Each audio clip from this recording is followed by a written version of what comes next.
hamburgers and bottles of Coke and bottles of potato Yeah, chips. you're killing their microbiome, and they're not going to be able to survive their environment. So literally That's like- changing giving them an American diet could literally kill them.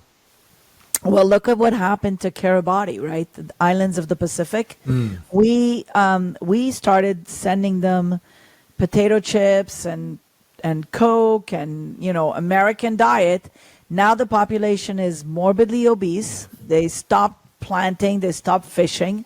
They're morbidly obese. They're having diabetes, and they're dying very young. So you are essentially killing that population because you've changed their diet. That population used to grow plants, used to, go fishing. They were more, energized. Now they're eating chips and potatoes, and they're on their phones.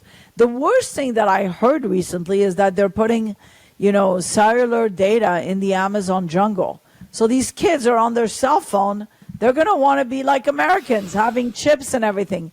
So we're killing, in a way, the microbiome and the diversity of humanity by globalizing. And that's a big mistake because, you really need that diversity. Like what I'm showing, these 26 patients, that's what makes the diversity of humanity. If we were all the same, think about, the same people, like 20 people like you, John. I mean, Would rather not. No, I know. It's like me.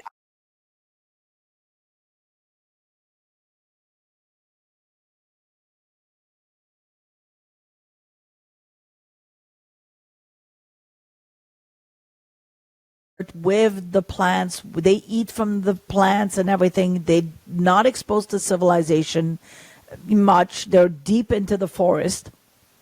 That microbiome is basically resilient to the environment. It's mixed into the environment. So you it's change the microbiome. Like, for example, you put me in the Amazon jungle, sterile girl, from California, have been washing my hands with soap my whole life, I go into the Amazon jungle. I can't survive. There's going to be microbes there that are probably going to cause me to have diarrhea, or that are going to cause me to have a skin problem, or I'm going to be, so these people that live in the environment, you cannot change their microbiome because then they cannot tolerate their own environment. Think about if you did change their diet, like if you started feeding them hamburgers and bottles of Coke and bottles of potato chips. You're killing their microbiome, and they're not going to be able to survive their environment.